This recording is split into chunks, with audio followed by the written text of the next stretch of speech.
JonTron. Welcome to JonTron's first top 10, the top 10 most overrated games of all time. And by all time, I mean about the last 40 to 50 years. So anyways, these are games that just don't live up to the praise they get to the current day. And okay, pitchfork wielders, just because a game's overrated doesn't mean it's a bad game. This is probably going to piss off some people, but let's go! Number 10. The first Assassin's Creed game was a game that no one really considered extraordinary. Especially me. I goddamn hated that game. There was like one mission type in which you would embark on a short segment to assassinate A or collect B. Nonetheless, it received average reviews. But then came Assassin's Creed 2. Early reports purported that this was an end-all sequel, a game that fixed all the flaws of the first game and then some. Of course! Genius! It's true, in fact. Assassin's Creed 2 fixed all the flaws of the first game by adding one more mission type, which generally went as follows. Hey Ezio, I need you to go across town for me and push X. Or, hey Ezio, can you follow me across the villa while I bore you to sleep with a chit-chat? I never really understood the appeal of these games, but I can still understand why some people would like them, hence it only being the number 10 spot. Who would be mad enough to do a thing like that? Number 9. You haven't given her a birthday present yet. Don't tell me you forgot to get her one. Fable. Fuck this game, fuck Peter Mignolasm. In fact, we might as well put all his games at the number 9 spot. Number 8. I know, you're gonna crucify me. Fallout 3? How could you put Fallout 3 here? It's the best game ever! Well, no, it's not. You see, I absolutely love Fallout 3 to death, but honestly, it doesn't have the substance within it to be considered the best game of all time. It's not even the best game on the PlayStation 3, or Xbox 360 for that matter. I can recount seeing article after article claiming Fallout 3 to be one of the best games of the year, or the last 5 years, or ever for Christ's sake. For a game to be considered as one of the greatest, it's gotta be near flawless and stand the test of time. The latter remains to be judged, but things don't look so good for the former. From what I can recall, this was a satisfying game with shitty pacing, cardboard NPCs, and an ending that only a mother could love. Seriously, Super Mario Bros. 2 had a more complete ending than Fallout 3. Truly, the only reason I put the game on the list is because I always hear people talking about it like it's Mass Effect or something. Though this game may fall short of being the greatest, it still stands on the list as one of my personal favorites. Number 7.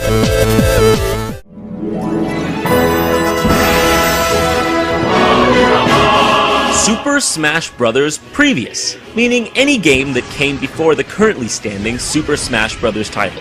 I say this because I feel that Super Smash Bros., at least up till the current date, is a series that only gets better with each succeeding iteration.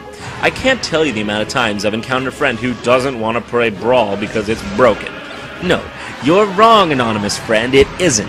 Perhaps the word you're looking for is different. Brawl has more characters, more items, better graphics, smoother gameplay, and smash balls. Assist trophies? Awesome. A WarioWare level? Fantastic. Solid fucking Snake? Godly. This is just the type of game that evolves and gets better with time. As technology increases, so does the fun. So, for the record, Melee is not better than Brawl. The N64 version is not better than Melee, at least if we're talking technically. Final word. No questions. Number 6. The Left 4 Dead series. It's not like the second one is any different than the first one or anything. Ooh, melee weapons? Yeah, they shouldn't have been in the first game. It's not like those are an industry standard or anything. These games are beyond overrated. The internet rarely ceases to shut up about them. Now, what I don't understand is what exactly I'm not seeing. Oh, I've played them. I've played them extensively, and I've always had that feeling that everyone was in on some joke at my expense, like I was an imposter. There I was, sitting and giggling along with my friends, pretending to have fun, but deep inside, I was feeling the inner hurt of a game that just didn't match up to the hype that I'd heard. 9.0? 89 on Metacritic? Maybe I'm just an asshole, and these games are really great, but I'm pretty sure I'm not alone in thinking this. I feel like the mainstream game review industries will give out 9.0s to any major title that has received good press nowadays. I'm looking at you, Resident Evil 5. One thing that's always bugged me about this game is that the weapons all feel exactly the same. They just all rip through the zombies, and it feels like you're machine gunning through cotton candy. It's like the developers forgot to install physics. Especially the sniper rifle. You can use it like a fucking shotgun. Nothing feels like it should. Zombies do minimal damage, your guns rip through them like nothing, you move too fast. I never quite feel like I'm in control of the action, or even playing a zombie game for that matter. Zombies should move slow, damn it! And that, ladies and gentlemen, is why I think this is one of the most overrated games to date. Number 5. Oh, Sonic, you poor, poor bastard. Ripped from your dignity and raped mercilessly for the past 20 years. Everyone's screaming, "Why, Sonic, why? Why can't there be another good Sonic game? Why?" Well, probably because Sonic is a tired concept to begin with. Don't get me wrong, Sonic is fun, but how can you possibly expect to keep a solid, innovative series on this blue bad boy? From the start, this game was a time waster at best. It's too fast, too hectic, and not very profound in any way. Sure, it's fun, but don't expect Metal Gear Sonic 4 anytime soon. You always hear about Sonic right next to our OG Mario, but let's be honest, the quality between the two is nowhere near comparable. They just happen to be rival mascots and thusly were forever associated. The Sonic formula should either be scrapped, changed at the core, or given to Nintendo for a makeover.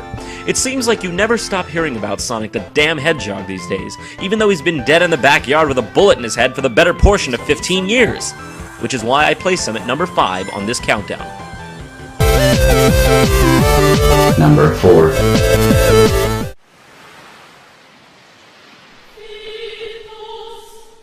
Final Fantasy VIII.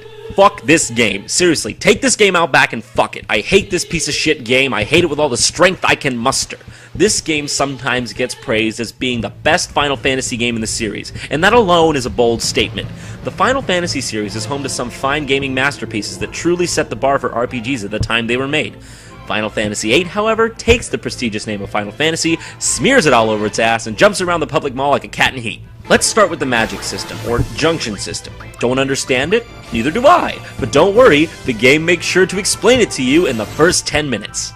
Once, and never revisits it.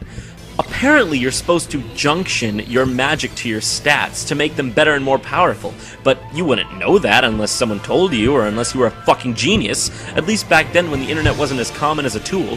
So, for a majority of the game, you just spam your Eidolons, which are giant monsters summoned by the main characters, and each time you do so, you have to watch a cutscene that can take up to 30 seconds each. After a while, though, that's not good enough, and you're stuck in a game where you didn't level up your stats enough, but you're stuck in a boss that you can't beat. So there, your save file is as good as broken. It's ugly as shit, even for the PS1. The settings are bland and look like they were pre-rendered by some college student for his class final, and it takes forever to walk between screens, which you will have to do a lot of in this game, especially in Balamb Garden. Not to mention, this game has some of the stupidest plot elements, unlikable characters, and worst setting of any RPG ever, let alone just out of the Final Fantasy series. I'm not even exaggerating. I hate this game. It's one of the worst. I can't believe there can possibly be 3 more games that are more overrated than this one.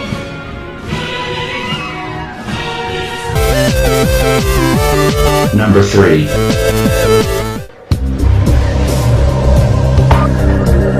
Oh, I went there. Metroid Prime. This could easily be the most overrated game of all time, but there are bigger fish to fry. Now, this game isn't bad, but it's not exactly great either. Metroid has never been a series that I've been near and dear to, but I've never really disliked any of the series titles. If you like the lonely, atmospheric, adventuring kind of game, then Metroid is the game for you. But if not, then you're out of luck. Either way, Metroid Prime was the first 3D Metroid game, and a drastically different direction from the previous side-scrolling titles. It's good, right? Yeah, it was good, but oh, excuse me, no, it was the best ever! Apparently, 10s across the board for this game. I don't think I've ever seen so much praise for an overall average at best game. I even came upon an article, which I'm sure many of you have seen, that stated Metroid Prime was the Citizen Kane of gaming. How much more overrated can a game get? This isn't even close to being the best Metroid game in the series. What about the masterpiece that is Super Metroid? Forget about that one? Now, I know that's just one guy's opinion, but it's very clear that the majority thought this game was the second coming of Christ. In all, this game was slow, unappealing, and oh god, the backtracking. Not the backtracking! You may feel differently, but this is my list. You lose. Number 2.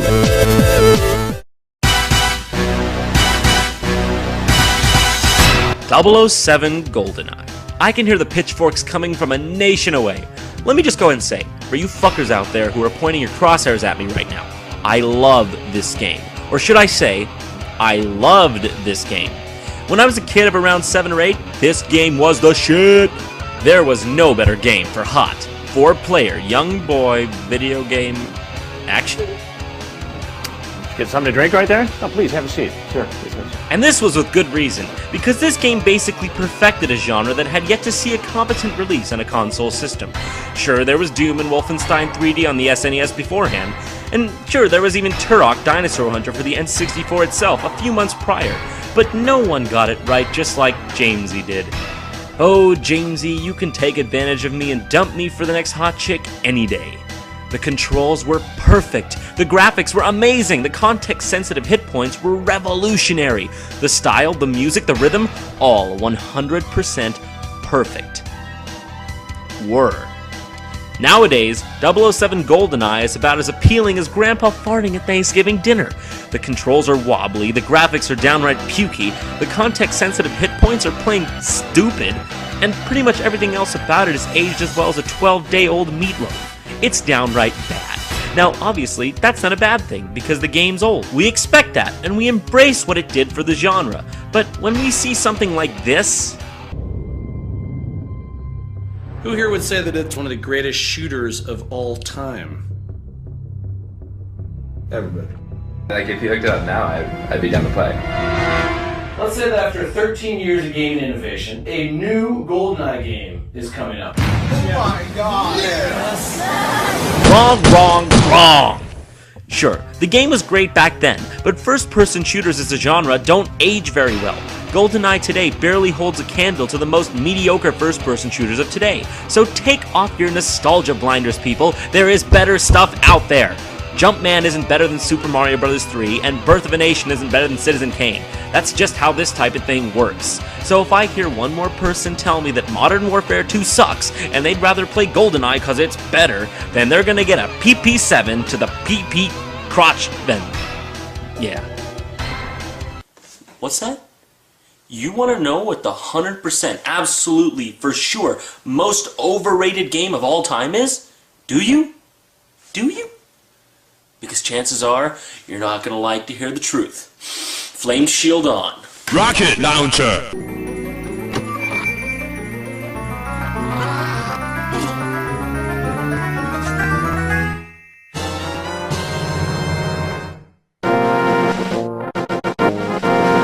You heard me fucking right.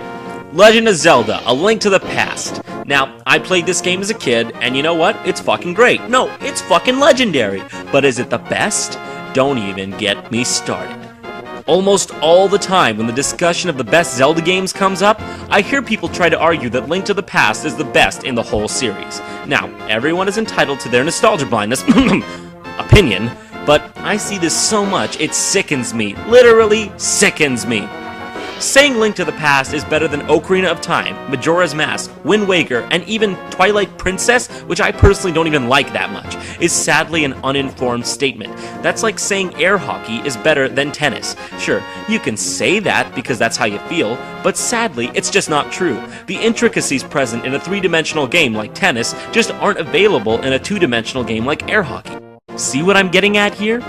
Now, if all the succeeding Zelda games sucked, albeit being in 3D, you Link to the Past worshippers would be right, no doubt, because it's a good game. It's a shame, though, because pretty much every following game is considered a masterpiece in its own right, except Twilight Princess, but I still argue that it's a better game than Link to the Past. Link to the Past doesn't even have a real story, so all you can argue is that the gameplay is better, which, sadly, it is not. Though, I suppose one man's trash is another man's treasure. Thanks for watching. Don't forget to subscribe.